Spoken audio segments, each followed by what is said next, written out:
ಈ ವಿಷಯದಲ್ಲಿ ರಾವಣನನ್ನ ನಾವು ಮೆಚ್ಚಿಕೊಳ್ಳಲೇಬೇಕು.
ಹಾ ಹಾ ಹಾ ಹಾ ಹಾ ನೆನಪಾಯ್ತು ನೆನಪಾಯ್ತು.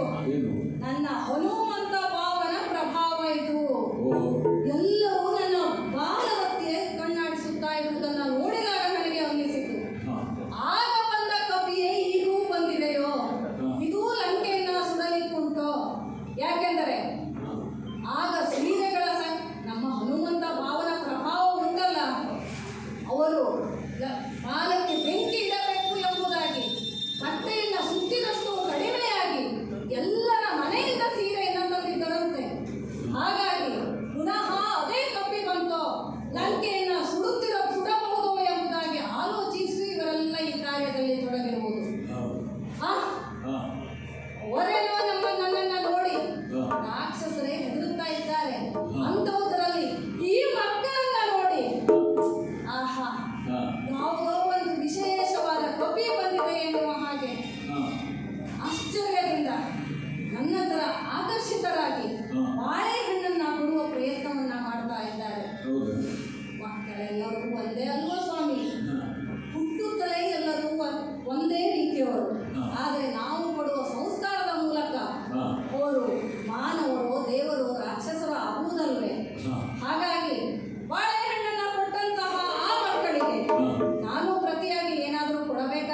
ಎದ್ದು ಕುಳಿತಿತ್ತಲ್ಲ ಮಂಗ, ಅದಕ್ಕಾಗಿಯೇ ಮೊದಲನೆಯದಾಗಿ ಆ ದೇವರನ್ನು ನೆನಪಿಸಿಕೊಂಡಿದ್ದೇವೆ.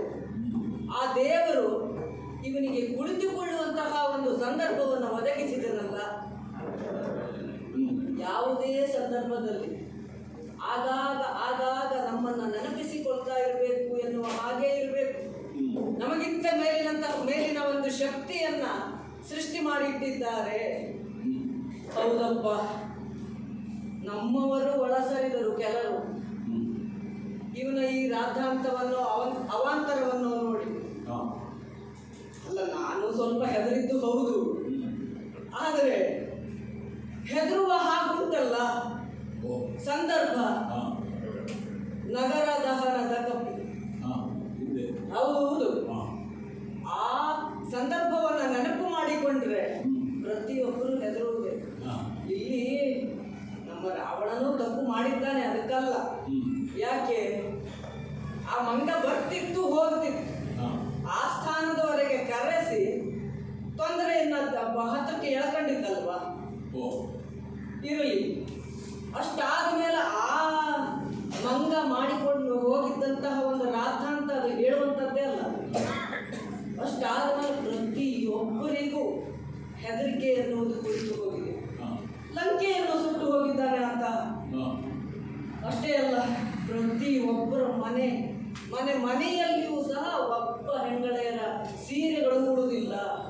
ಅಷ್ಟೇ ಅಲ್ಲ, ಕೊನೆಯಲ್ಲಿ ರಾಕ್ಷಸಿಯರ ಸೊಂಟದ ಮೇಲೆಯೂ ಸೀರೆ ಉಳಿಯುವುದಿಲ್ಲ ಅಂತಾದಾಗ ಬಹುಶಃ ನಾವು ಇಂತಹ ಒಂದು ಕೃತ್ಯಕ್ಕೆ ಮುಂದಾಗಬಾರದು ಅಂತ ಆ ಹನುಮಂತನೇ ಬಾಲವನ್ನ ಬೆಳೆಸೋದನ್ನು ಕುಂಠಿತ ಮಾಡಿದ್ನೋ ಏನೋ, ಅಂತೂ ಉಳಿದುಕೊಂಡಿದ್ದಾವೆ.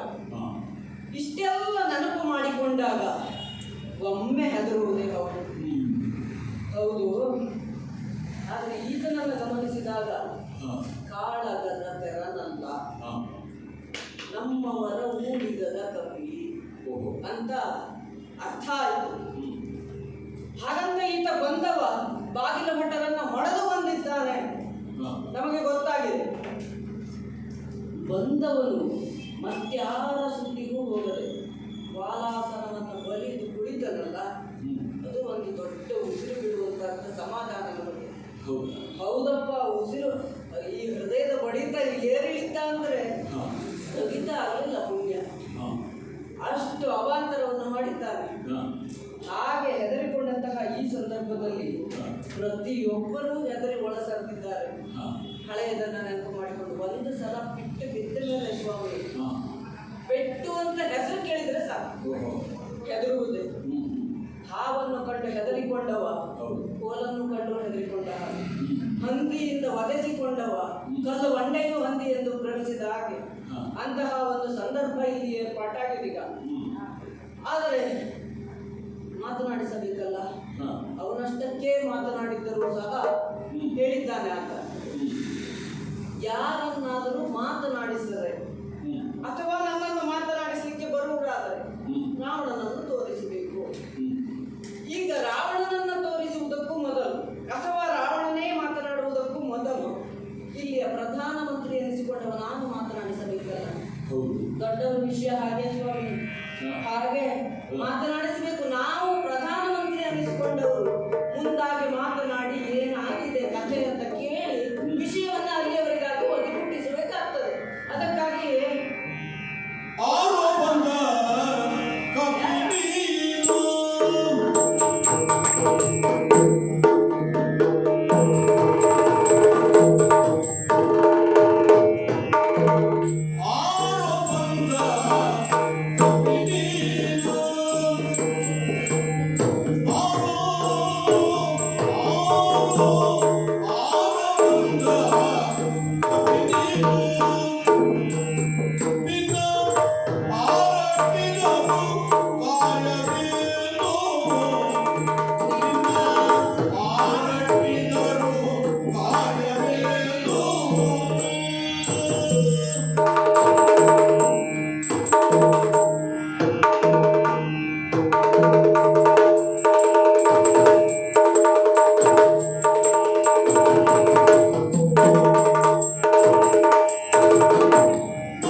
ಯಾರು?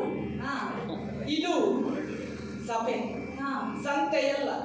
ಗೊತ್ತಾಗ್ತಾ ಉಂಟು. ಶಿಸ್ತು ಎನ್ನುವುದು ಕೂಟದ ಶೃಂಗಾರ. ಹಾ ಶಿಸ್ತು ಸಂಯಮ ಎನ್ನುವುದು ಸಭೆಯಲ್ಲಿರುವವರಿಗೆ ಪ್ರತಿಯೊಬ್ಬರಿಗೂ ಇರಬೇಕಾಗ್ತದೆ. ಅದಕ್ಕಾಗಿ ಹೇಳಿದ್ದು ಸಂತೆಯಲ್ಲ.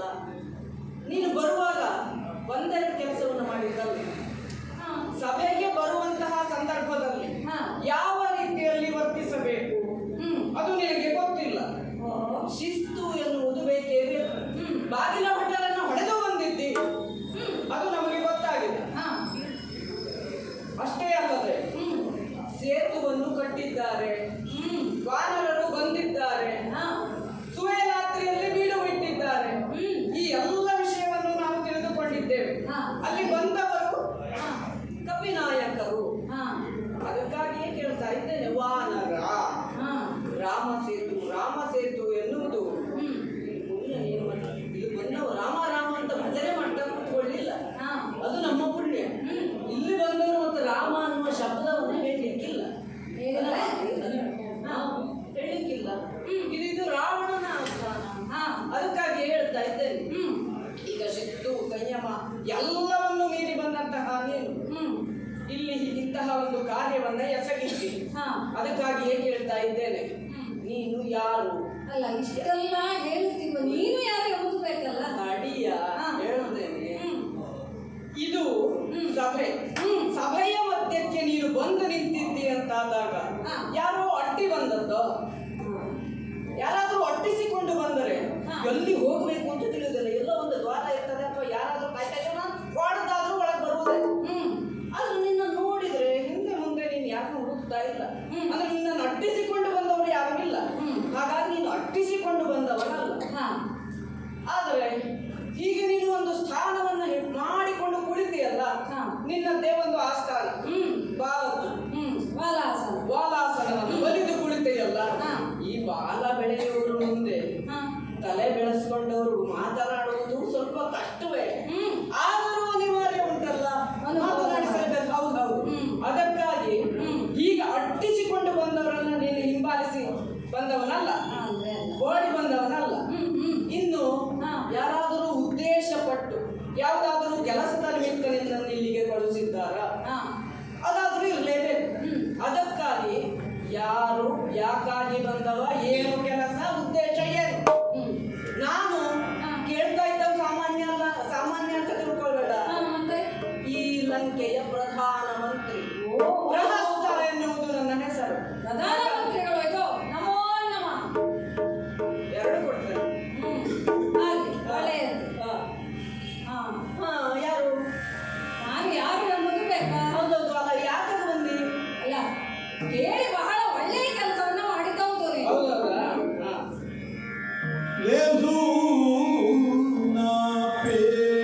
ಪ್ರಧಾನಮಂತ್ರಿಗಳೇ, ನೀವೇ ಬಂದು ಮಾತನಾಡಿಸಿದ್ದು ಲೇಸ ಆಯಿತು. ಅಷ್ಟೂ ಹೊತ್ತಿನಿಂದ ಯಾರೂ ನನ್ನ ಕಡೆ ಲಕ್ಷ್ಯ ವಹಿಸುತ್ತಾ ಇಲ್ಲವಲ್ಲ ಎನ್ನುವ ಹಾಗೆ ನಾನು ಕುಳಿತಿರುವಂತಹ ಸಂದರ್ಭದಲ್ಲಿ ನೀವಾಗಿಯೇ ಬಂದು ಮಾತನಾಡಿಸಿದರಲ್ಲ, ಲೇಸ ಆಯಿತು, ಲೇಸ ಆಯಿತು. ನಿಮಗೆ ಒಂದು ವಿಷಯವನ್ನು ನಾನು ಮೊದಲೇ ಸ್ಪಷ್ಟಪಡಿಸುತ್ತೇನೆ. ನಾನು ಯಾರಿಂದಲೋ ಒಟ್ಟಲ್ಪಟ್ಟ ಮಂಗ ಅಲ್ಲವೇ ಅಲ್ಲ. ನೀನು ಊಹಿಸಿದ ಹಾಗೆ ಒಂದು ವಿಶೇಷವಾದ ಕಾರ್ಯದ ನಿಮಿತ್ತ ಕಳುಹಿಸಲ್ಪಟ್ಟ ಮಂಗ ನಾನು. ಅಷ್ಟೇ ಅಲ್ಲ, ಬಾಗಿಲ ಭಟರನ್ನ ತಡೆದೆ ಹೊಡೆದೆ ಎಂಬುದಾಗಿ ಹೇಳಿದೆ. ನಿಜವಾಗಿಯೂ ಹೇಳೋ, ಹೊಡೆಯುವ ಉದ್ದೇಶದಿಂದ ನಾನು ಹೊಡೆದದ್ದೇ ಅಲ್ಲ. ನಾನು ನನ್ನ ಉಳಿವಿಗಾಗಿ, ಇಲ್ಲಿ ನನಗೆ ಹೊಸ ಪರಿಸರ ಅಲ್ವೋ, ಹಾಗಾಗಿ ಕೈಯಲ್ಲಿ ಪರ್ವತವನ್ನ ಹಿಡಿದುಕೊಂಡು ಬರ್ತಾ ಇರುವವ. ಬಾಗಿಲಲ್ಲಿ ಅವರು ಕಂಡರಲ್ಲ, ಒಳಗೆ ಹೋಗ್ಲಿಕ್ಕೆ ಜಾಗ ಎಲ್ಲುಂಟು ಎಂಬುದಾಗಿ ಆ ಕಡೆ ಈ ಕಡೆ ಒಮ್ಮೆ ತಿರುಗಿದ್ದು ನಾನು. ಅದು ಅವರಿಗೆ ತಾಗಿದ್ದೋ, ಅವರು ಬಿದ್ದರೋ ಸತ್ತರೋ, ಅದು ಯಾವ ವಿಷಯವೂ ನನಗೆ ಗೊತ್ತಿರುವ ವಿಷಯವೇ ಅಲ್ಲ. ಹಾಗಾಗಿ ಅದು ನನ್ನಿಂದ ಆದ ಅಪರಾಧ ಅಲ್ಲ. ಇನ್ನು ನಿನಗೆ ನಾನು ಯಾರು, ಯಾಕೆ ಬಂದೆ ಎಂಬುದಾಗಿ ಉತ್ತರ ಬೇಕು ಅಲ್ಲ. ಕೇಳಿ ಪ್ರಧಾನಮಂತ್ರಿಗಳು, ಸಮಯದ ಅಭಾವ.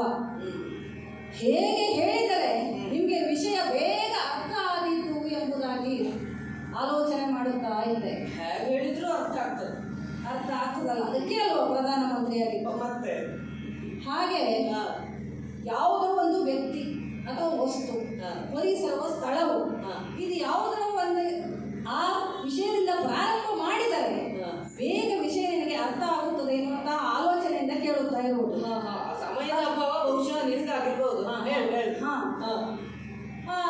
ನಿಮ್ಮಲ್ಲಿ ಒಬ್ಬಳು ಇದ್ದಳಲ್ಲ, ವಿಧವೆ, ಏನವಳ ಹೆಸರು? ಯಾರು? ಒಬ್ಬಳು ನಿಮಗೆಲ್ಲ ಹತ್ತಿರದವಳು. ಶೂರ್ಪನಖ. ರಾವಣನ ಸಹೋದರಿ ಅಲ್ಲ, ಇಂಥ ಸ್ವರ್ಣ ಲಂಕೆಯನ್ನು ಇಟ್ಟುಕೊಂಡು ಅವಳಿಗೆ ಒಂದು ನೆಲೆ ಕಲ್ಪಿಸದೆ ಹೋಗಿ ಅವಳನ್ನು ಅಲ್ಲೆಲ್ಲ ತಿರುಗಾಡ್ಲಿಕ್ಕೆ ಬಿಟ್ಟಿದ್ದೀರಲ್ಲ ಪುಣ್ಯಾತ್ಮ. ನೀನು ಅವಳಿಗೆ ನೆಲೆ ಕೊಡ್ಲಿಕ್ಕೆ ಬಂದವನ ಈಗ ಪೂರ್ತಿ ಕೇಳ ಮತ್ತೆ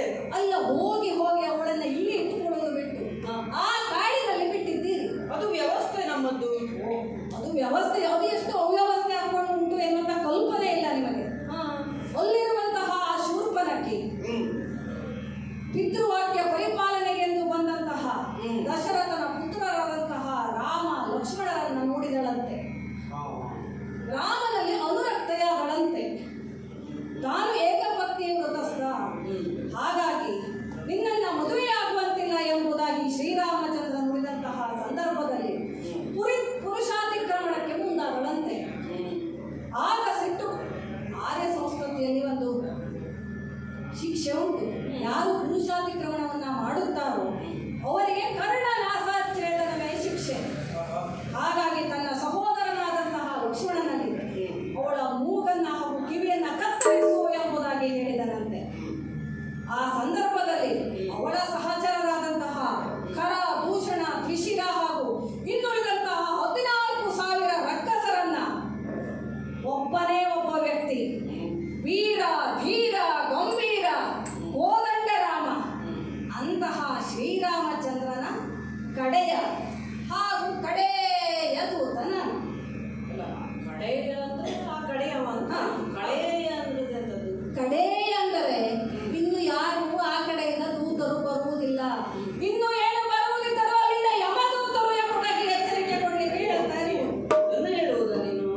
ನೀನು ಬಂದದ್ದು ದೂತನಾಗಿ. ಇಷ್ಟು ಬೇಕಾ? ದೂತನಿಗೆ ಇಷ್ಟು ಬೇಕಾ? ಹೆಚ್ಚಾಯ್ತಾ?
ನನಗೆ ನಿನ್ನ ಬಗ್ಗೆ ಇಷ್ಟು ಕಲ್ಪನೆ ಇಲ್ಲದೆ ನಾನು ಇಷ್ಟು ಹೊತ್ತು ಮಾತನಾಡಿದ್ದಲ್ಲ.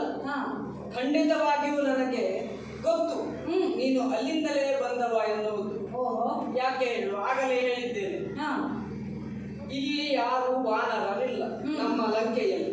ಅಷ್ಟೇ ಅಲ್ಲದೆ ಈಗ 4 ದಿನದಿಂದ ಕೇಳಿ ಬರುತ್ತಿರುವಂತಹ ವಿಚಾರ, ಎಲ್ಲಿ ನೋಡಿದ್ರು ರಾಮ ಸೇತು ರಾಮ ಸೇತು ರಾಮ ಸೇತು. ಹಾಗೆ ಸೇತುವನ್ನು 4 ದಿನ ದಿನದಲ್ಲಿ ಕಟ್ಟದ್ದು, ಹ್ಮ್. ಅಲ್ಲಿಂದ ಇಲ್ಲಿಯವರೆಗಾಗಿ ಬಂದದ್ದು, ಹ್ಮ್. ನಮ್ಮವನೊಬ್ಬ ಅಲ್ಲಿಗಾಗಿ ಹೋಗಿ ಸೇರಿಕೊಂಡದ್ದು, ಹ್ಮ್. ಒಂದಲ್ಲ ಎರಡಲ್ಲ, ಹಾ. ಕಥೆ ದಿನವೂ ನಡೀತಾ ಉಂಟು. ಹ್ಮ್. ಅದಕ್ಕಾಗಿ ನೀನು ಯಾರು ಯಾಕಾಗಿ ಬಂದೆ ಅದನ್ನು ತಿಳಿದುಕೊಳ್ಳುವ ಉದ್ದೇಶದಿಂದ ಕೇಳಿದ್ದೇನೆ. ಹಾ. ದೂತನಾಗಿ ಬಂದವ ನೀನು, ಹೌದು. ಹೌದಾ? ಹ್ಮ್. ಶ್ರೀರಾಮಚಂದ್ರನ ದೂತನಾಗಿ ಬಂದರು. ಆಯ್ತಪ್ಪ, ಸಣ್ಣ ಕೇಳುವುದನ್ನು ಆಗಲೇ ಹೇಳಿದ್ದೇನೆ. ಅಲ್ಲಿವರೆಗೂ ಹೋಗಿ ನಿನ್ನ ಈ ರಾಮ ಎನ್ನುವ ಶಬ್ದ ಹುಟ್ಟಿದರೆ ಉಳಿಗಾಲ ಇಲ್ಲ ಮತ್ತೆ. ಹಾ, ಹಾ. ಆಯ್ತಾ? ಅದನ್ನ ಆಮೇಲೆ ನೋಡುವ. ಹ್ಮ್. ಹ್ಮ್. ಈಗ ದೂತನಾಗಿ ಬಂದವ ಹಾ. ಹೇಗಿರಬೇಕು ಆಗಲೇ ಹೇಳಿದ್ದೇನೆ. ಇದು ಸಭೆ. ಹ್ಮ್. ಸಭೆಯಲ್ಲಿ ಒಂದು ಕ್ರಮ ಅನ್ನುವುದಿರ್ತದೆ. ಹಾ. ನಾವು ದೂತನಾಗಿ ಬಂದವರು ದ್ವಾರಪಾಲಕನಲ್ಲಿ ಹೇಳಿ ಕಳುಹಿಸುವುದು. ಹ್ಮ್. ಹೀಗೊಂದು ವಿಷಯವನ್ನು ನಾವು ಇಟ್ಟುಕೊಂಡು ಬಂದಿದ್ದೇವೆ, ಹ್ಮ್. ಮುಖ್ಯಸ್ಥರಲ್ಲಿ ತಿಳಿಸಿ ನಮಗೆ ಅದನ್ನು ಉತ್ತರವನ್ನು ತಿಳಿಸಿ ಹಾ. ಅಂತ ಹೇಳುವುದು. ಹ್ಮ್. ಅದಕ್ಕೆ ನೀನು ಮುಂದಾಗಲಿಲ್ಲ. ಹ್ಮ್. ಬಾಗಿಲ ಪಟವನ್ನು ಹೊಡೆಯುವುದರಿಂದ ಹಿಡಿದು ಹ್ಮ್. ಇಲ್ಲಿಗೆ ಬರುವವರೆಗೂ ಹ್ಮ್. ಬರೆದಿರುವಷ್ಟು ಅಪರಾಧ ಆಗಿದೆ. ಓಹೋ. ಹಾ. ಹ್ಮ್. ಆದರೆ ಹ್ಮ್. ನೀನು ದೂತ, ಹ್ಮ್. ಹೌದಾ? ಮಂಗನಾದ ದೂತ. ಹ್ಮ್. ಮಂಗ ಆಗಿದ್ದಕ್ಕೆ ಹ್ಮ್. ಅದನ್ನೆಲ್ಲ ಒಂದಿಷ್ಟು ಬದಿಗಿಡುವ. ಮಂಗ ಆಗಿದ್ದಕ್ಕೆ ಸಾರ್ಥಕ್ಯದ ಭಾವನೆಯನ್ನ ಅನುಭವಿಸುತ್ತಿರುವಂತಹ ದೂತ. ಅಲ್ಲಪ್ಪ, ಹ್ಮ್. ಏನು ಪರವಾಗಿಲ್ಲ, ಈ ಮಂಗನೇ ಆಗಿರು, ಮನುಷ್ಯನೇ ಆಗಿರು, ಹಾ. ಅದು ನಮಗೆ ದೊಡ್ಡದಲ್ಲ. ಹ್ಮ್. ನೀನು ಮಂಗ ಹೌದಾ ಅಲ್ವಾ? ಹ್ಮ್. ಅದು ಇಲ್ಲಿ ವಿಷಯ. ಹಾ. ಅದಕ್ಕಾಗಿ ನಮ್ಮ ಸಭ್ಯತೆಯ ವ್ಯಾಪ್ತಿಯೊಳಗೆ ನಿನ್ನನ್ನು ತೆಗೆದುಕೊಳ್ಳದೆ ಬಿಟ್ಟಿದ್ದೇವೆ ಅಂತ, ನೀನು ಮಂಗ ಆಗಿದ್ದಕ್ಕೆ. ಹ್ಮ್. ಆಯ್ತಾ? ಹಾ. ಇನ್ನು ದೂತನಾದವನು ಹಾ. ಇಂತಹ ಒಂದು ವ್ಯವಹಾರ ಮಾಡಿದ ಕಾರಣಕ್ಕಾಗಿ ದಂಡನೀಯ ಅಂತ ಅನಿಸ್ಕೊಳ್ತಾನೆ. ಪೂರ್ವಾಪರ ಯುಕ್ತಾಯುಕ್ತ ವಿವೇಚನೆ ಇಲ್ಲದೆ, ಕಾರ್ಯ ಕಾರಣವಿಲ್ಲದೆ ಇಲ್ಲಿ ಅಪರಾಧವನ್ನು ನೀನು ಮಾಡಿದ್ದಿ. ಹ್ಮ್. ಅದಕ್ಕಾಗಿ ದಂಡ್ಯನ ಸ್ಥಾನದಲ್ಲಿರುವಂತಹ ನಿನ್ನನ್ನು ದಂಡನೆಗೆ ಒಳಪಡಿಸಬೇಕಾದಂತಹ ದಂಡಕನ ಸ್ಥಾನದಲ್ಲಿ ನಾನಿದ್ದೇನೆ. ಹ್ಮ್. ಆದರೆ ಅದನ್ನೂ ಕೈಬಿಟ್ಟಿದ್ದೇನೆ ಈ ಸಂದರ್ಭದಲ್ಲಿ. ಯಾಕಂದ್ರೆ ಮಂಗ. ಹ್ಮ್. ಇಷ್ಟೂ ಈ ವಿಚಾರಗಳನ್ನ ಬದಿಗಿಟ್ಟು ಹಾ. ನೀನು ದೂತನಾಗಿ ಬಂದದ್ದಕ್ಕೆ ನಿನಗೆ ಕೇಳ್ತಾ ಇದ್ದೇನೆ, ಹ್ಮ್. ಇಷ್ಟು ಯಾಕ ಮದ? ಏನು ನೀನು ಹಿಡ್ಕೊಂಡಿದ್ದು? ಅಲ್ಲ. ಹಾ. ಒಂದು ಕೈಯಲ್ಲಿ ಹಾ. ಒಂದು ಕೈಯಲ್ಲಿ ಬಂಡೆ, ಇನ್ನೊಂದು ಕೈಯಲ್ಲಿ ಅಕ್ಷರಾಜಗಳಿಂದ ತುಂಬಿಕೊಂಡಿರುವಂತಹ ಪರ್ವತ. ಹ್ಮ್. ಇಷ್ಟು ಬೇಕಾ? ದೂತನಾಗಿ ಬರುವವನಿಗೆ ಇಷ್ಟು ಬೇಕಾ? ದೂತನಾಗಿಯೇ ಬಂದಿದ್ದೇನೆ, ಈ ರಕ್ಕಸರ ಆಸ್ಥಾನದಲ್ಲಿ ನಿಂತಿದ್ದೇನೆ ಅಂತ ಆದಾಗ ಸಾಕ? ಇಲ್ಲಿ ಇರುವವರ ವ್ಯವಸ್ಥೆಯನ್ನು ನೋಡು ನೀನು ಸಭೆಯಲ್ಲಿ. ಹಾ. ಯಾರಾದರೂ ಸಭ್ಯತೆಯನ್ನ ಮೀರಿ ವ್ಯವಹರಿಸುವವರಿಲ್ಲ. ನೀನು ಈ ರೀತಿಯಾಗಿ ಬಂದು ಕುಳಿತಿದ್ದಿ ಅಂತಾದಾಗ ಒಂದು, ಇಲ್ಲಿರುವವರು ಒಬ್ಬೊಬ್ಬರು ಮಹಾನ್ ಪ್ರಭೃತಿಗಳು. ಆದರೆ ವ್ಯವಸ್ಥೆ ನಮ್ಮದು ಹಾಗುಂಟು. ಶಸ್ತ್ರಗಳು ಎಲ್ಲಿರಬೇಕು, ಯಾವಾಗ ಬಳಕೆಯಾಗಬೇಕು, ಆ ರೀತಿಯಲ್ಲಿ ಮಾತ್ರ ಬಳಸುವಂಥದ್ದು. ಅದಕ್ಕೂ ಒಂದು ನೀತಿ ನಿಯಮ ಉಂಟು. ಅದನ್ನೆಲ್ಲವನ್ನೂ ಮೀರಿ ಬಂದಂತಹ ನಿನಗೆ ಬೇಕಾ? ಸಾಕ? ದೂತನಾಗಿ ಬಂದವನಿಗೆ ಅದು ಬೇಡ. ಇಲ್ಲಿ ಈಗ ನಮ್ಮವರೊಂದಿಗೆ ವ್ಯವಹರಿಸುವುದಕ್ಕೆ ಅದು ನಿನಗೆ ಸಾಕಾಗುವುದಿಲ್ಲ. ಅದಕ್ಕಾಗಿ ನೀನು ಮಾತನಾಡುವುದಿದ್ದರೆ ಅದನ್ನೆಲ್ಲ ಬದಿಗಿಟ್ಟು ಶರಣಾಗತಿಯ ಸ್ವರದಲ್ಲಿ 2 ಅಲ್ಲ 4 ಮಾತನಾಡುವುದಿದ್ದರೂ ನಾನು ಮಾತನಾಡುವುದಕ್ಕೆ ಸಿದ್ಧರಿದ್ದೇನೆ. ಮೊದಲಾದ್ರೂ ಬದಿಗಿಟ್ಟು. ಮಂತ್ರಿಗಳು ಹೆದರಿದ್ರ ಅಂತ ಹಂಗನಿಸ್ತದ ನಿನಗೆ?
ಆಗಬಾರದಲ್ಲ. ಹಾಗಾಗಿ ನೀವು ಹೇಗೆ ಆಶ್ವಾಸನೆಯನ್ನು ಕೊಡ್ತೀರೋ ಹಾಗೆ ನನ್ನದು ಒಂದು ಆಶ್ವಾಸನೆ ಉಂಟು. ನಾನು ಕದನಕ್ಕೆ ಬಂದವನಂತೂ ಅಲ್ಲವೇ ಅಲ್ಲ. ಹೇಳಿದನಲ್ಲ, ನನ್ನ ರಕ್ಷಣೆಗಾಗಿ ನಾನು ಇದನ್ನು ಹಿಡಿದುಕೊಂಡು ಬಂದದ್ದು. ಅಷ್ಟಲ್ಲದೆ ಇಲ್ಲಿ ನೋಡಿ ಎಲ್ಲರೂ ನನ್ನ ಆಯುಧವನ್ನು ಹಿಡಿದುಕೊಂಡೇ ತಿರುಗ್ತಾ ಇದ್ದಾರೆ. ನಾನು ಇದನ್ನು ಹಿಡ್ಕೊಳ್ಳೋದೇನು ವಿಶೇಷ ಅಲ್ಲ, ನನಗಂತೂ ಇದು ಪರ ಊರು, ಹೊಸ ಜಾಗ, ಹೊಸ ಸ್ಥಳ. ಅದಕ್ಕಾಗಿ ಅದು ಒಂದು ಗಾದೆ ಮಾತು ಉಂಟು, ಬೆಂಕಿ ಬಿದ್ದ ಮೇಲೆ ಬಾವಿ ತೋಡುವುದು ಅಂತ. ಇಲ್ಲಿ ಯಾರೋ ನನ್ನ ಮೇಲೆ ಆಕ್ರಮಣ ಮಾಡಿದರಪ್ಪ, ಅವಾಗ ನಾನು ಎಲ್ಲಿಂದ ಹುಡುಕಬೇಕು ಆಯುಧಗಳನ್ನ? ಹಾಗಾಗಿ ನನ್ನ ರಕ್ಷಣೆಗಾಗಿ ಇದನ್ನು ಹಿಡಿದುಕೊಂಡು ಬಂದದ್ದು. ಅಷ್ಟಲ್ಲೇ ನಮ್ಮ ಅಂಗಗಳಲ್ಲೂ ನಮಗೆ ಮರವನ್ನು ಹಿಡಿದುಕೊಂಡೇ ಅಭ್ಯಾಸ, ಅಂದ್ರೆ ಅದನ್ನು ಬಿಟ್ಟರೆ ಆಗುವುದಿಲ್ಲ. ಹಾಗಾಗಿ ನಾನು ಹಿಡಿದುಕೊಂಡದ್ದು ಬಂದಿದ್ದೆ ವಿನಃ ಬೇರೆ ಯಾವ ಕಾರಣವೂ ಇಲ್ಲ. ಆಯ್ತಲ್ಲ? ಇನ್ನು ಹಾಗಾದ್ರೆ ನಾನು ಬಂದದ್ದು ಯಾಕೆ ಅನ್ನೋದು ಪ್ರಶ್ನೆ. ಶ್ರೀ ಪದುಮಲೋಚನ ಎಂದ ಸೊಲ್ಲ ಶ್ರೀರಾಮಚಂದ್ರ ಪ್ರಭು ಹೇಳಿದಂತಹ ಮಾತನ್ನ ನಿನ್ನ ಅಯ್ಯನಿಗೆ ಹೇಳಿ ಅವನಿಂದ ಬದಲುತ್ತರವನ್ನ ತೆಗೆದುಕೊಂಡು ಹೋಗಲಿಕ್ಕೆ ಬಂದಂತಹ ಸಂಧಾನಕಾರ ನಾನು. ಸುಸಂಸ್ಕೃತ ಭಾಷೆಯನ್ನು ಕಲಿತಿದ್ದೆ. ಸುಸಂಸ್ಕೃತವಾದಂತಹ ಕವಿ ಎನ್ನುವುದು ಗೊತ್ತಾಗಲಿ ಅಂತ ಉದ್ದೇಶ ಸ್ವಲ್ಪ ಕಷ್ಟಪಟ್ಟಾದ್ರೂ ಅದನ್ನು ಉಚ್ಚರಿಸಿದ್ದೆ. ನೀನು ಬಂದದ್ದು ಸಂಧಾನಕಾರ. ಈ ಸಂಧಾನಕ್ಕೆ ಕಳಿಸಿದ್ದಕ್ಕಾದ್ರೂ ಆ ರಾಮನಿಗೊಂದು ಜನ ಸಿಕ್ಕಿದ್ದು ಸಾಕು ಮಾರಾಯ. ಯಾಕೆ? ಮಂಗ. ಅಲ್ಲ, ಈಗ ರಾಮನ ವಿಷಯ ಬದಿಗಿಡುವ, ಈಗ ನೀನಾದ್ರೂ ಒಂದು ಆಲೋಚನೆ ಮಾಡಬೇಡುವ? ಒಂದು ಅವಕಾಶ ಸಿಕ್ಕಿತ್ತು ಎನ್ನುವ ಕಾರಣಕ್ಕಾಗಿ ಒಂದು ಹಾರ ಹಾಕಿಕೊಂಡು ಬಂದ್ಬಿಡುವುದು. ನಮ್ಮ ಹತ್ರ ಆಗುತ್ತದೆ ಆ ಸಂಧಾನ ಮಾಡ್ಲಿಕ್ಕೆ, ಅದಾದ್ರೂ ಒಂದು ಆಲೋಚನೆ ಬೇಡ. ಇನ್ನ ಸಂಧಾನಕ್ಕೆ ಕಳುಹಿಸುವವರು ಆಲೋಚನೆ ಮಾಡಬೇಕೇ ವಿನಃ ನಾನು ನೀನು ಆಲೋಚನೆ ಮಾಡುವುದೇ ಅಲ್ಲ. ಯಾಕೆ ಹೇಳ್ತೇನೆ ಅದನ್ನು ಕೇಳು. ನಾನು ಆಲೋಚನೆ ಮಾಡುವುದಿಲ್ಲ, ನೀನು ಆಲೋಚನೆ ಮಾಡುವುದಿಲ್ಲ. ಮುಂದಾಗುವುದು ಬೇರೆಯವರ ನೋಡ್ಕೊಳ್ತಾರೆ, ನಾವು ಮಧ್ಯವರ್ತಿಗಳು ಅಷ್ಟೇ. ಹೌದಾ? ಅದಂತೂ ನನಗಂತೂ ಕಲ್ಪನೆಯೂ ಇರಲಿಲ್ಲ ನನ್ನನ್ನ ಕಳುಹಿಸುತ್ತಾರೆ. ಹೌದು ಮಾರಾಯ, ಅದೇ ಸಿಕ್ಕುತ್ತಾ ಇಲ್ವಾ? ಅನಿವಾರ್ಯಕ್ಕೆ ಒಂದು ಅವಕಾಶ ಸಿಕ್ತು, ಬಂದ್ಬಿಟ್ಟೆ ನೀನು. ನಮ್ಮ ಹತ್ರ ಆಡ್ತದೆಯೋ ಇಲ್ವೋ ಒಂದು ಆಲೋಚನೆ ಮಾಡ್ಬೇಕಾಗಿತ್ತು. ಯಾಕೆ? ಮರದಿಂದ ಮರಕ್ಕೆ ಹಾರುವಿರಿ, ಮಂಗನ ಸ್ವಭಾವ. ಹೌದಾ? ನಿಮಗೆ ಗೊತ್ತಾಗುವುದು ಏನು ಅದರಲ್ಲಿ? ಕಳಿತ ಹಣ್ಣು, ಕೊಳೆತ ಹಣ್ಣು. ಕೊಳೆತ ಹಣ್ಣು ಸಿಗುತ್ತಾ? ಒಗೆಯುವುದು. ಕಳಿತ ಹಣ್ಣು ಸಿಗುತ್ತಾ? ಜಗಿಯುವುದು. ಇದು ಸಹಜ ಸ್ವಭಾವ, ನಿಮಗೆ ಹುಟ್ಟಿನಿಂದಲೇ ಒಂದು ಸ್ವಭಾವ. ಆಯ್ತಾ? ಅದಾದ ನಂತರದಲ್ಲಿ ಒಂದು ಉದಾಹರಣೆಯನ್ನು ಕೊಡ್ತೇನೆ ಕೇಳಿ. ಒಂದು ಕೋಣದ ಮೇಲೆ ನೊಣ ಬಂದು ಕುಳಿತುಕೊಂಡಿದ್ದಂತೆ. ಬಹಳಷ್ಟು ಹೊತ್ತಾಯ್ತು. ಅಲ್ಲ, ನಾನೆಲ್ಲದಕ್ಕೂ ಆಗ್ತೇನೆ ಅಂತ ನೀನು ಹೇಳಿದ್ದೆಲ್ಲ ಒಪ್ತೇನೆ ಅಂತ ಅಲ್ಲ. ಸ್ವಭಾವ ಉಂಟು ನನ್ನ. ನೀನು ಒಪ್ಪಿಕೊಳ್ಬೇಕು ಅಂತ ನಾನು ಹೇಳುವುದಲ್ಲ. ಯಾಕಂದ್ರೆ ಎಷ್ಟು ಬೇಕಾದ್ರೆ ಇದ್ದಿದ್ದನ್ನೇ ಹೇಳ್ತಾ ಇದ್ದೇನೆ, ವಾಸ್ತವ. ಅದು ನೀನು ಹೂ ಹಾಕೋದು ಇದ್ದಿದ್ದು ವಿಚಾರ ಹೇಳೋದಲ್ಲ. ಆಯ್ತಾ? ನೊಣ ಬಂದು ಕುಳಿತುಕೊಂಡು ನಿಂತಂತೆ. ಆ ನೊಣ ಎಷ್ಟು ಹೊತ್ತಾದ್ರೂ ಈ ಕೋಣ ಮಾತಾಡಿಸುವುದಿಲ್ಲ ಅಂತ ಹೇಳಿ ಕೊನೆಯಲ್ಲಿ ಕಿವಿಯ ಬಳಿಯಲ್ಲಿ ಬಂದು ನಮಸ್ಕಾರ, ನಾನು ಬರ್ತೇನೆ ಅಂತಂತೆ. ಅಲ್ಲ, ನೀನು ಬರ್ತೇನೆ ಹೇಳಲಿಕ್ಕೆ ನೀ ಬಂದದ್ದು ಯಾವಾಗ ಮಾರಾಯ ಅಂತ ಕೇಳ್ತಂತೆ ಕೋಣ. ಅಂದ್ರೆ ನೊಣ ಕುಳಿತದ್ದು ಆ ಕೋಣಕ್ಕೆ ಗಮನ ಇಲ್ಲ. ಈಗ ನೀ ಬಂದದ್ದು ಅದೇ ಆಯ್ತು ಅಂತ.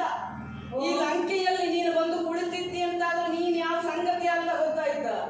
ಅಲ್ಲ, ನಾನು ಎಲ್ಲರ ಲಕ್ಷ್ಯ ಈ ಕಡೆ ಬರಲಿ ಎಂಬುದಾಗಿ ವಾಲಾಸನವನ್ನ ಮಾಡಿ ಕುಳಿತುಕೊಂಡದ್ದಕ್ಕೆ ನೀನು ಬಂದು ಮಾತನಾಡಿಸಿದ ಬಿಟ್ಟಪ್ಪ. ಕೋಣದ ಮೇಲೆ ನೊಣ ಕುಳಿತಂಗೆ ಹೇಳಿ ಸಂಧಾನ ಮಾಡ್ಲಿಕ್ಕೆ ಆಗುವುದಿಲ್ಲ. ಒಂದಾಯ್ತಾ? ಇನ್ನೊಂದು, ಮಂಗಗಳು ಏನ್ ಮಾಡ್ತವೆ? ಚಂಚಲ ಬುದ್ಧಿ. ಒಂದು ಮರಳಿನ ಮರಕ್ಕೆ ಹಾರುವುದು, ಇಲ್ಲ ಅದನ್ನೆಲ್ಲ ಅಲ್ಲಿ ಬಾಳೆ ತೋಟಕ್ಕೆ ಹೋಗುವುದು. ಈಗ ಮಂಗನ್ನು ಓಡಿಸ್ಲಿಕ್ಕೆ ಒಂದಷ್ಟು ಉಪಾಯಗಳನ್ನು ಮಾಡಿದ್ದಾರೆ ಅಂತ ನಾನು ಕೇಳಿದ್ದೇನೆ. ಹಾಗಂತ ನಾವು ಪ್ರಾಣಿಗಳನ್ನು ಸಾಕಿಕೊಂಡವರೇ ಹೌದು, ಆದರೆ ಮಂಗಗಳ ಕುರಿತಾಗಿ ನಿನ್ನ ಹತ್ರ ಹೇಳ್ಬೇಕಲ್ಲ. ಈಗ ಬಾಳೆ ತೋಟದಲ್ಲಿ ಒಂದು ಹುಳಿ ಹೆಂಡದ ಪಾತ್ರೆಯನ್ನ ತುಂಬಿಡುವುದು, ಪಕ್ಕದಲ್ಲಿ ಒಂದು 4 ಗರಟೆಯನ್ನಿಡುವುದು, ಸುತ್ತಲೂ ಬಿದಿರು ಬೆತ್ತಗಳ ಕೋಲನ್ನಿಡುವುದು. ಮಂಗಗಳು ಬರುವುದು, ಹುಳಿ ಹೆಂಡವನ್ನ ಗರಟೆಯಲ್ಲಿ ತೆಗೆದುಕೊಂಡು ಕುಡಿಯುವುದು. ಎಲ್ಲರಿಗೂ ತಲೆಗೆ ಇರ್ತದೆ ಮಂಗಕ್ಕೆ. ಕೈಯಲ್ಲಿದ್ದ ಪಕ್ಕದಲ್ಲಿದ್ದ ಬೆತ್ತಕ್ಕೆ ಕೈ ಹೋಗ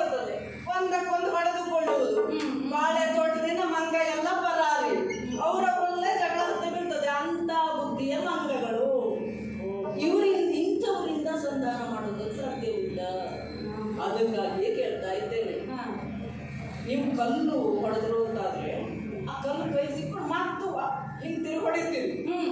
ಆದ್ರೆ ನೋವು ಉಂಟಾಯ್ತು ಅಂದ್ರೆ ಜಾಗವನ್ನೇ ಬಿಡ್ತೀರಿ. ಅಂತಹ ನೋವು ಉಂಟು ಮಾಡಿಕೊಂಡು ಮತ್ತೆ ಇಲ್ಲಿಂದ ಓಡುವಂತಹ ಪರಿಸ್ಥಿತಿ ತಂದುಕೊಳ್ಬೇಡ. ನಿನ್ನ ಹತ್ರ ಆಗುವುದಿಲ್ಲ. ರಾಮನಿಗಾದ್ರೂ ಸಂಧಾನ ಮಾಡುವುದಕ್ಕೆ ಜನ ಸಿಕ್ಕಿದ್ ಸಾಕು ಮಾರಾಯ. ಹೋಗು ಹೋಗು, ನಿನ್ನ ಹತ್ರ ಆಗುವಂತ ಕೆಲಸ ಏನಂದ್ರೆ ನೀವು ನಾವು ತೊಳಿದ ಹಣ್ಣನ್ನ ಕೊಳೆತ ಹಣ್ಣನ್ನ ಅದರಲ್ಲಿರುವ ವ್ಯತ್ಯಾಸವನ್ನ ನೀವು ತಿಳಿದುಕೊಳ್ತೀರಿ. ನಾವು ಕೊಳೆತ ಹಣ್ಣನ್ನ ತಿಂದಾದ್ರೂ ತಿನ್ನುವುದಿಲ್ಲ ಪುಣ್ಯಾತ್ಮ. ನೀವು ಕೊಳೆತ ಮಾಂಸವನ್ನು ಬಿಡುವುದಿಲ್ಲ. ಇಡೀ ದಿನ ಹೆಂಡವನ್ನ ಹುಡಿದುಕೊಂಡು ಬಿದ್ದುಕೊಂಡಿರುವುದು, ರಾತ್ರಿ ಎಲ್ಲ ರಾತ್ರಿ ಚಲರು ತಾವು ಎಂಬುದಾಗಿ ಭಾರಿ ಹೆಗ್ಗಳಿಕೆ ಎನ್ನುವ ಹಾಗೆ ಓಡಾಡುತ್ತಾ ಇರುವುದು. ನೋಡು, ನಾವು ಮರದಿಂದ ಮರಕ್ಕೆ ಹಾರ್ತೇವೆ. ಯಾವುದರ ಸಲುವಾಗಿ? ಹಣ್ಣಿನ ಸಲುವಾಗಿ. ನಿಮ್ಮ ಹಾಗೆ ಹೆಣ್ಣಿನ ಸಲುವಾಗಿ ಒಂದು ಕಡೆಯಿಂದ ಒಂದು ಕಡೆಗೆ ಹಾರುವಂತ ಅಭ್ಯಾಸ ನಮ್ಮದಲ್ಲ. ನಮ್ಮ ಸಂಸ್ಕಾರ ಇದು. ಹಾಗೆ ನಾವು ನಡೆದುಕೊಂಡು ಬಂದಿದ್ದೇವೆ, ಗೊತ್ತಾಯ್ತಲ್ಲ. ಹಾಗಾಗಿ ನಾನು ಸುಸಂಸ್ಕೃತವಾದ ಮಗುವೆ. ಹೌದು, ನೀನು ನನ್ನ ಬಗ್ಗೆ ಹೀಗೆಲ್ಲ ಅಪಪ್ರಚಾರ ಮಾಡಿ ಏನೇನನ್ನೋ ಮಾತನಾಡಿ ನನ್ನನ್ನ ಹಿಂತಿರುಗಿಸಿ ಕಳಿಸುವಂತ ಪ್ರಯತ್ನವನ್ನ ಮಾಡುವುದೇ ಬೇಡ. ಅದು ನಿನ್ನಿಂದ ಆಗುವಂಥದ್ದು ಅಲ್ಲ. ಹಾಗಾಗಿ ನಾನು ಬಂದ ಉದ್ದೇಶ ಏನುಂಟು ಅದನ್ನ ಪೂರೈಸಿಕೊಂಡೇ ಹೋಗುವವ ನಾನು. ಕಲಿತದ್ದು ಹೆಚ್ಚಾಯ್ತು ಈ ಮಂಗ. ಮಾತಿನೊಳಗೆ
ದೂತನಾಗಿ ಬಂದವ ಮಾತನಾಡಬೇಕಾಗಿತ್ತು. ಮಾತಿಗಿಂತಲೂ ಹೆಚ್ಚಾಗಿ ಉಳಿದದ್ದನ್ನೆಲ್ಲ ಮಾಡಿದ್ದಕ್ಕೆ ಮಾತು ಇಷ್ಟು ಬೆಳೆಸಬೇಕಾಯ್ತು ಪರಸ್ಪರ. ಆದ್ರೆ ಹೇಳಿದೆಯಲ್ಲ, ಹೆಣ್ಣುಗಳನ್ನು ಹೊತ್ಕೊಂಡು ಬರ್ತೀರಿ, ಅದು ನಮಗಿಬ್ಬರಿಗೆ ಸಂಬಂಧಪಟ್ಟಿದ್ದಲ್ವೇ ಅಲ್ಲ. ಸಂಬಂಧಪಟ್ಟಿದ್ದಲ್ಲ. ಯಾಕೆಂದ್ರೆ ಈಗ ಒಬ್ಬ ರಾಜ ತಪ್ಪು ಮಾಡ್ತಾನೆ ಅಂತ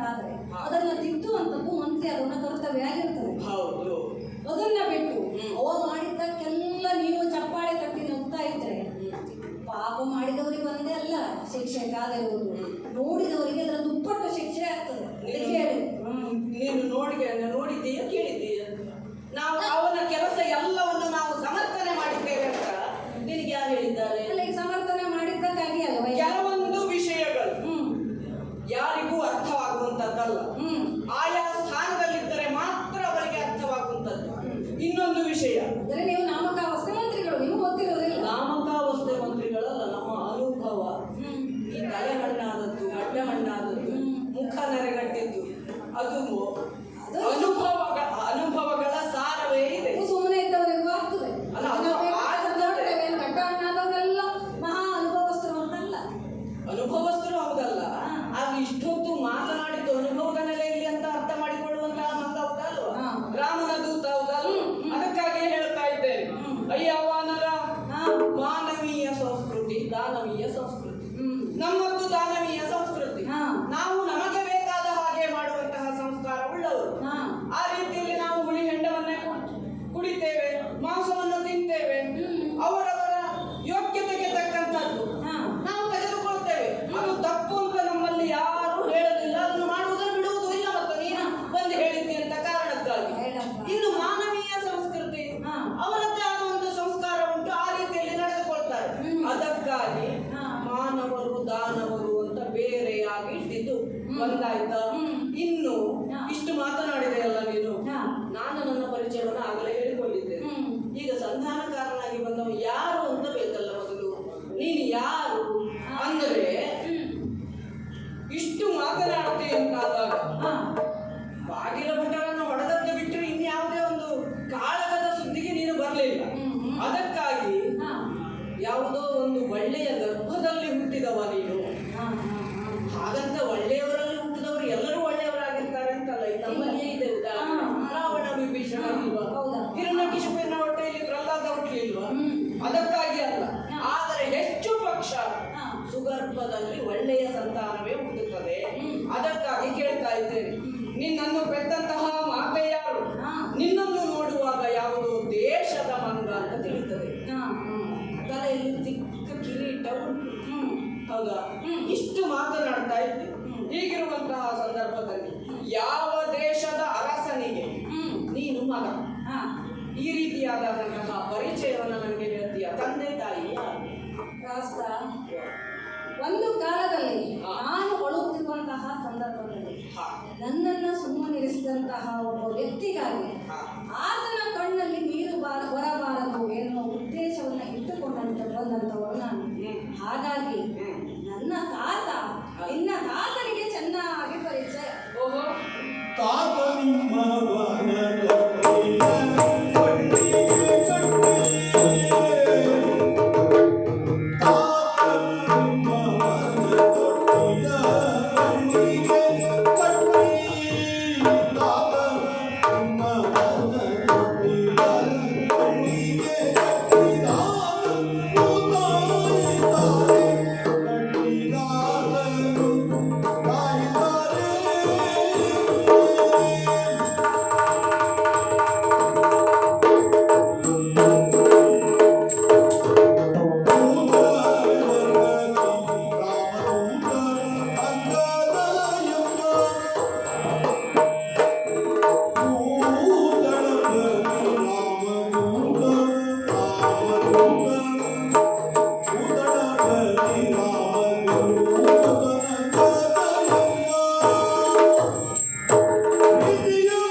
ರಾವಣ ಆ ವಿಚಿತ್ರ ಜೀವಿಯನ್ನ ತೆಗೆದುಕೊಂಡು ಹೋಗಿ ತೊಟ್ಟಿಲಿಗೆ ಕಟ್ಟಿದನಂತೆ. ಹಾಗೆ ಆ ವಿಚಿತ್ರ ಜೀವಿಯನ್ನ ತಂದವನ ಹೆಸರು ವಾಲಿ ಎಂಬುದಾಗಿ ನಮ್ಮ ವಾಲಿ ಉಂಟು. ಅಂತಹ ವಿಚಿತ್ರ ಜೀವಿಯನ್ನ ತೊಟ್ಟಿಲಿಗೆ ಕಟ್ಟಲು ನಿನಗೆ ಹೆದರಿಕೆ ಎಂದು ಕೇಳಿದವನ ಹೆಂಡತಿಯಲ್ಲಿ ಅವಳು ತಾರ ಎಂಬುದಾಗಿ. ಹೌದು, ಆ 10 ತಲೆಯ ವಿಚಿತ್ರ ಜೀವಿ ಅದ್ಯಾವುದೂ ಅಲ್ಲ, ನಿನ್ನ ಒಡೆಯನಾದಂತಹ ರಾವಣ. ಆ ತೊಟ್ಟಿಲಲ್ಲಿ ಮಲಗಿರುವಂತಹ ಮಗು ಆ ವಿಚಿತ್ರ ಜೀವಿಯನ್ನ ನೋಡಿ ಚಪ್ಪಾಳೆ ತಟ್ಟಿ ಬೇಕೆ ಹೊಡೆದು ನಕ್ಕಂತಹ ಮಗು ಅಂಗದ ಅಂದರೆ ನಾನೇ. ಪರಿಚಯ ಹೆಚ್ಚಾಯ್ತು. ಇದನ್ನು ಮೊದಲೇ ಹೇಳಿದ್ರೆ ಇಷ್ಟೆಲ್ಲ ಮಾತೇ ಆಗ್ತಿರ್ಲಿಲ್ಲ. ಎಷ್ಟು ಬೇಗ ಮುಗಿತಿತ್ತು ಪ್ರಸಂಗ. ಅಲ್ಲ, ಒಂದು ಮಾತು ನಾನು ವಾಲಿಯ ಮಗ ಅಂಗದ ಇಷ್ಟು ಹೇಳಿದ್ರೆ ಸಾಕಿತ್ತಪ್ಪ. ಎಷ್ಟು ಮಾತಿನ ದಾರಿಯೇ ಬದಲಾಗಿ ಹೋಯ್ತು. ಹೌದು, ಪರಿಚಯ ಇದ್ದಿದ್ದಕ್ಕೂ ಪರಿಚಯ ಇಲ್ಲದೆ ಇರುವುದಕ್ಕೂ ವ್ಯತ್ಯಾಸ ಇಲ್ವಾ ಹೇಳು? ಹೌದಾ? ಈಗ ನೀನು ಇಷ್ಟು ಪರಿಚಯವನ್ನು ಮೊದಲೇ ಹೇಳಬೇಡ್ವಾ? ನಾನು ರಾಮದೂತ, ಸಂಧಾನಕಾರ ಇಷ್ಟೆಲ್ಲ ಹೇಳಿದ್ದು ಈಗ ಇಷ್ಟು ಎಳೆಯುವುದಕ್ಕೆ ಕಾರಣ ಆಯ್ತು. ಬಿಡು, ಈಗಲಾದರೂ ಹೇಳಿದೆಯಲ್ಲ. ಯಾರಿಗೆ ಅಧಿಕ ಏನು ಇವನಿಗೆ ಅಷ್ಟನ್ನು ಬಿಟ್ಟುಕೊಡ, ಆ ಪೀಠವನ್ನು ಬಿಟ್ಟುಕೊಡ. ರಾಮನ ಹೃದಯದಲ್ಲಿ ಸ್ಥಾನ ಪಡೆದುಕೊಂಡಂತಹ ನನಗೆ ಯಾವ ಸ್ಥಾನದ ಅವಶ್ಯಕತೆಯೂ ಇಲ್ಲ, ನನಗೆ ಅದು ಬೇಕಾಗಿಯೂ ಇಲ್ಲ. ನಿನ್ನ ಹತ್ರ ಹೇಳಿಲ್ಲ ನಾನು. ನಿನಗೆ ನನಗೆ ಬೇಕಾಗಿ ನಾವು ಕೊಡುವುದೀಗ. ನೀನು ನಮ್ಮ ವಾಲಿಯ ಮಗನಲ್ವಾ? ಅದಕ್ಕಾಗಿ ವಾಲಿಯ ತಾರೆಯ ಪರಿಚಯ ನಮಗೆ ಉಂಟು. ಒಂದು ಮಾತು ಹೇಳ್ತೇನೆ ಹುಡುಗ, ನೀನು ಅಂಗದ ನಮ್ಮ ವಾಲಿಯ ಮಗ ಅಂತ ಹೇಳಿದೆಯಲ್ಲ. ವಾಲಿಯೋ ಕಾರ್ತವೀರ್ಯನು ಕೆಲವರು ಯುದ್ಧವನ್ನ ಮಾಡಿದರೂ ಸಹ ಸ್ನೇಹವನ್ನ ಬೆಳೆಸಿದ್ದಾರೆ. ಅವರು ಬೆಳೆಸಿದ್ದಾರೆ, ನಮ್ಮ ರಾವಣನು ಬೆಳೆಸಿದ್ದಾನೆ. ನಂತರದಲ್ಲಿ ನಮಗೆ ಗೊತ್ತಾದದ್ದು ರಾಮ ಅನ್ನುವ ಒಬ್ಬ ಹುಟ್ಟಿಕೊಂಡಿದ್ದಾನೆ. ಅವನಲ್ಲಿ ಯುದ್ಧಕ್ಕೂ ಹೋಗಲಿಲ್ಲ, ಸ್ನೇಹ ಬೆಳೆಸಿಕೊಳ್ಳುವುದಕ್ಕೂ ಹೋಗಲಿಲ್ಲ. ಯಾಕೆ? ಅವನ ಶತ್ರುವಾಗಿಯೇ ನಾವು ಬದಿಗಿಟ್ಟಿದ್ದೇವೆ. ಗೆಲ್ಲಿಕ್ಕಾಗುವುದಿಲ್ಲ ಅಂತಲ್ಲ, ಶತ್ರು ಅನ್ನುವುದಾಗಿ ನಾವು ಸ್ನೇಹಕ್ಕೂ ಶತ್ರುವಿಗೂ ವ್ಯತ್ಯಾಸವನ್ನು ನಿನ್ನಲ್ಲಿ ಹೇಳ್ತಾ ಇದ್ದೇನೆ. ಈಗ ವಾಲಿಯನ್ನು ಗೆಲ್ಲುವುದಕ್ಕಾಗ್ತಿರ್ಲಿಲ್ವಾ? ಸ್ನೇಹ ಬೆಳೆಸಿಕೊಳ್ಳಿಲ್ವಾ? ಅದೇ ರೀತಿಯಲ್ಲಿ ಶತ್ರುವನ್ನಾಗಿ ಆತನನ್ನ ಬದಿಗಿಟ್ಟಿದ್ದೇವೆ. ಈಗ ನಿನ್ನನ್ನು ಕೊಡಿಸಿದವರು ಯಾರು ಅಂದ್ರೆ ಶ್ರೀರಾಮಚಂದ್ರ ಪ್ರಭು ಮತ್ತೆ ಸುಗ್ರೀವನನ್ನ ಚಿಕ್ಕ ಅದು ಬೇಕಾದದ್ದು. ಇಲ್ಲಿಯವರೆಗಾಗಿ ಈಗ ಸುಗ್ರೀವನಿಂದ ಯಾಕೆ ಕಳಿಸಿದ? ಅಲ್ಲಿ ಉಂಟು ಮೂಲ ವಿಚಾರ. ನಿನ್ನನ್ನು ಇಲ್ಲಿಯವರೆಗಾಗಿ ಕಳಿಸಿದರೆ ಇಷ್ಟಿಂದ ತನ್ನದ್ದಾಗ್ತದಲ್ಲ. ವಾಲಿಯ ಮಗ ಆತನನ್ನ ಈ ರಕ್ಕಸರ ರಾಜ್ಯಕ್ಕೆ ಕಳಿಸಿದ್ರೆ ಅವ ಒಂದು ಹೋದಾಗ್ಲಿ ಅಂತ ಆದ್ರೆ ನಾನು ನಿರಾತಂಕವಾಗಿ ರಾಜ್ಯವನ್ನು ಆಳ್ಕೊಂಡಿರಬಹುದು. ಅದು ಅವನ ಉಪಾಯ. ಆದ್ರೆ ನಾವು ಹಾಗಾಗ್ಲಿಕ್ಕೆ ಬಿಡುವುದಿಲ್ಲ. ನೀನೇನು ಚಿಂತೆ ಮಾಡಬೇಡ. ಇಲ್ಲಿ ನಿನಗೆ ಸರಿಯಾದ ವ್ಯವಸ್ಥೆಯನ್ನ ಮಾಡಿಕೊಂಡಿದ್ದು ರಾವಣೇಶ್ವರನ ಪಕ್ಕದಲ್ಲಿಯೇ ನಿನಗೊಂದು ಪೀಠವನ್ನ ಕಲ್ಪಿಸಿಕೊಡ್ತೇವೆ. ಅಷ್ಟೇ ಅಲ್ಲ, ಯಾವ ರೀತಿಯಾದಂಥದ್ದೆಲ್ಲ ಉಪಚಾರ ನಿನಗೆ ಬೇಕು ಅದೆಲ್ಲವನ್ನು ಮಾಡ್ತೇವೆ. ಮೊದಲೇ ಮಾಡಬೇಕಾಗಿತ್ತು ನೀನು ಹೇಳಿದ್ರೆ, ಆದರೆ ಅದನ್ನೆಲ್ಲ ಈಗಾದ್ರೂ ಮಾಡಿ ಕೊಡ್ತೇವೆ. ಯಾವುದು ಬೇಕಾಗಿತ್ತು ನಿನಗೆ? ಕುಡಿಯುವುದಕ್ಕೆ, ತಿನ್ನುವುದಕ್ಕೆ ಅದೆಲ್ಲವನ್ನು ವ್ಯವಸ್ಥೆ ಮಾಡುವ. ಅಷ್ಟೇ ಅಲ್ಲ, ಹೇಳಿದೆಯಲ್ಲ ಪ್ರಾಣಿ ಪ್ರಾಣದ ವ್ಯವಸ್ಥೆಯು ಉಂಟು ನಮಗೆ. ಕುಂಭಕರ್ಣನ ಮಗಳನ್ನೇ ಮದುವೆ ಮಾಡಿಸುವ ಸಂಬಂಧವೂ ಆಯ್ತು. ಆಯ್ತಾ? ಇಷ್ಟ ಆದ ಮೇಲೆ ಇನ್ನೇನು ಬೇಕು? ನಿರಾತಂಕವಾಗಿ. ಹೌದು, ಅಲ್ಲ, ಮದುವೆ ಆಗಿದೆ ಅಂತ ಕೇಳದೆ ನೀನು ಹುಡುಗಿನ ನಿಶ್ಚಯ ಮಾಡಿ ಆಯ್ತಲ್ಲ ಪುಣ್ಯ. ಮದುವೆ ಎಷ್ಟು ಬೇಕಾದ್ರೂ ಆಗ್ಬೋದು. ನಮ್ಮ ರಕ್ತ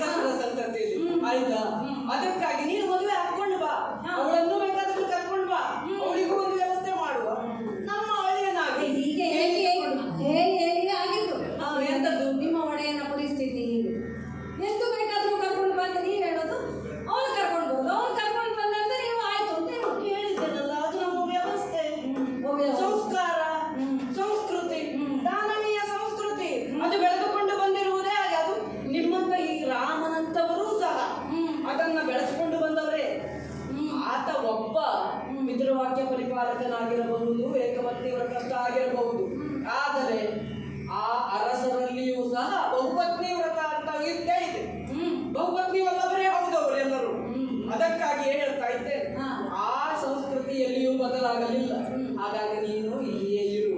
ಸುಗ್ರೀವ ಬರಲಿ, ಅವನಿಗೆ ತಕ್ಕ ಶಾಸ್ತಿ ಮಾಡಿ ಅವನನ್ನ ಎಲ್ಲಿಗೆ ಕಳಿಸಬೇಕೋ ಅಲ್ಲಿಗೆ ಕಳಿಸಿ ನಿನಗೆ ಕಿಷ್ಕಿಂದೆಯ ಪಟ್ಟವನ್ನ ಕಟ್ಟಿದ್ರೆ ಆಮೇಲೆ ಕೇಳು. ಅಲ್ಲ ಪುಣ್ಯಾತ್ಮ, ಇಲ್ಲಿ ಯಾರಿಗೆ ಪಟ್ಟವನ್ನ ಕಟ್ಟಬೇಕಿತ್ತು, ಯಾರು ಇಲ್ಲಿನ ಯುವರಾಜ ಎಂಬುದಾಗಿ ಈಗಾಗಲೇ ನೇಮಿಸಲ್ಪಟ್ಟಿದ್ದರು ಅಂಥವರನ್ನ ಇಲ್ಲಿಂದ ಹೊರಗೆ ಕಳುಹಿಸಿದ್ದೀರಿ. ಈಗ ನನಗೆ ಪಟ್ಟವನ್ನ ಕಟ್ಟಲಿಕ್ಕೆ ನೀವು ಸಹಾಯವನ್ನ ಮಾಡುವವರು. ಅಲ್ಲ, ನಾವು ಇಲ್ಲಿರುವವರನ್ನ ಇಟ್ಟುಕೊಳ್ತೇವೆ, ನಮ್ಮ ಮಾತನ್ನ ಕೇಳುವವರಿಗೆ ಸಕಲ ಸುವ್ಯವಸ್ಥೆಗಳಾಗ್ತವೆ. ಅದನ್ನು ಕೇಳಿದ್ರೆ ಅವರು ಬಿಟ್ಟು ಹೋಗೋದು, ಅದಕ್ಕೇನು ನಮಗೆ ಆಕ್ಷೇಪ ಇಲ್ಲ.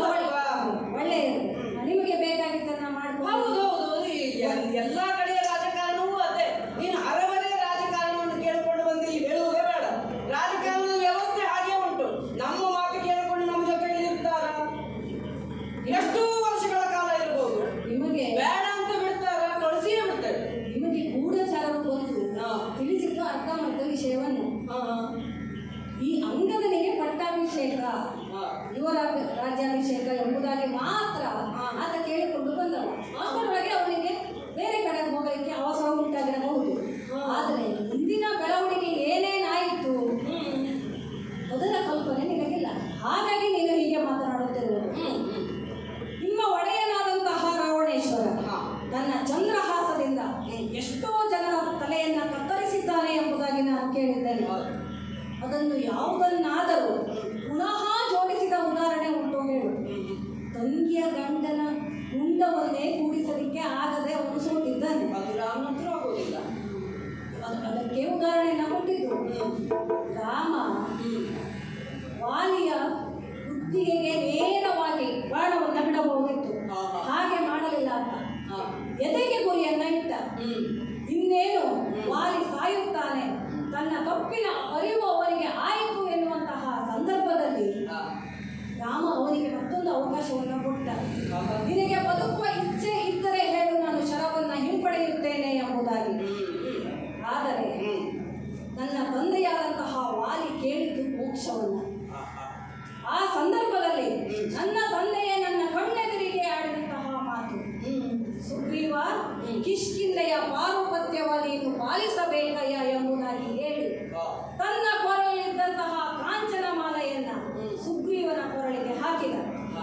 ಅಲ್ಲಿಗೆ ನನ್ನ ತಂದೆಯೇ ಸುಗ್ರೀವನನ್ನ ರಾಜನನ್ನಾಗಿ ಮಾಡಿದ್ದಾನೆ, ಒಪ್ಪಿದ್ದಾನೆ, ತಾನು ಮೋಕ್ಷವನ್ನ ಹೊಂದಿದ್ದಾನೆ ಅಂತ ಆದರೆ ವಾಲಿಯ ಸ್ನೇಹಿತರು ನೀವು, ವಾಲಿ ನಮಗೆ ಬೇಕಾದವ ಎಂಬುದಾಗಿ ಹೇಳುತ್ತೀರಿ. ಅಂದ ಮೇಲೆ ವಾಲಿ ತೆಗೆದುಕೊಂಡ ನಿರ್ಧಾರಕ್ಕೆ ನೀವು ಬದ್ಧರಾಗಿರಲೇಬೇಕು.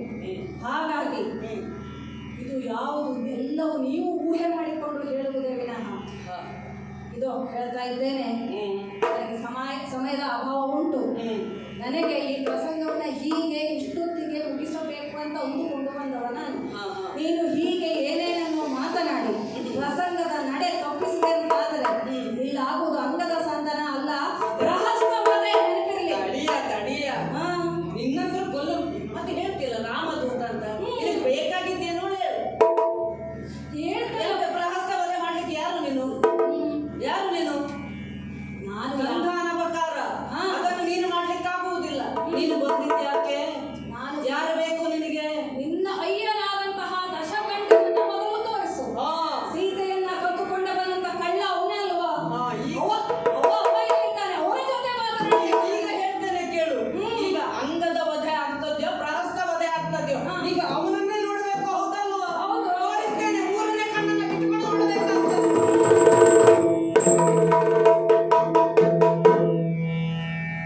ಕಂಡೆಯ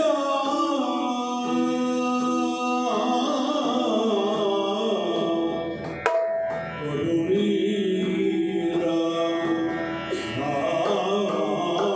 ರಾವಣನ ನೀ ಕಂಡೆಯ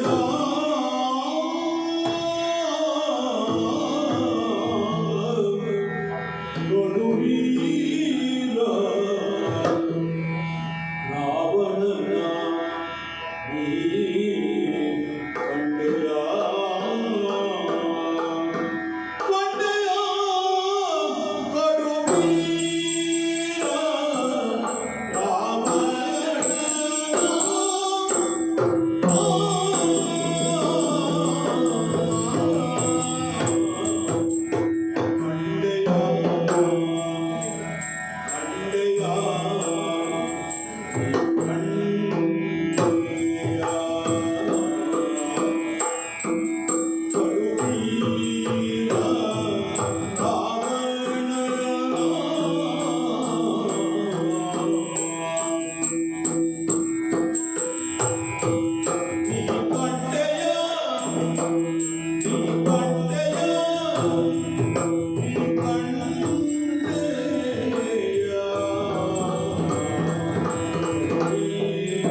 ಅಯ್ಯ ವಾನರ, ಮಂತ್ರಿಗಳೇ, ಇಷ್ಟಾದ ಮೇಲೆ ನಾನು ಹೆಚ್ಚಾಗಿ ಹೇಳುವಂತಹ ಪ್ರಮೇಯ ಉಳಿದಿಲ್ಲ. ಆದರೂ ಮಾತಿನ ಮೂಲಕವಾಗಿ ಹೇಳಬೇಕಲ್ಲ, ಮಂಗನಿಗೆ ಅರ್ಥವಾಗಬೇಕು ಎನ್ನುವ ಕಾರಣಕ್ಕಾಗಿ ಹೇಳುವುದಕ್ಕೆ ಮುಂದಾಗ್ತಾ ಇದ್ದೇನೆ. ಅಯ್ಯ, ರಾಕ್ಷಸ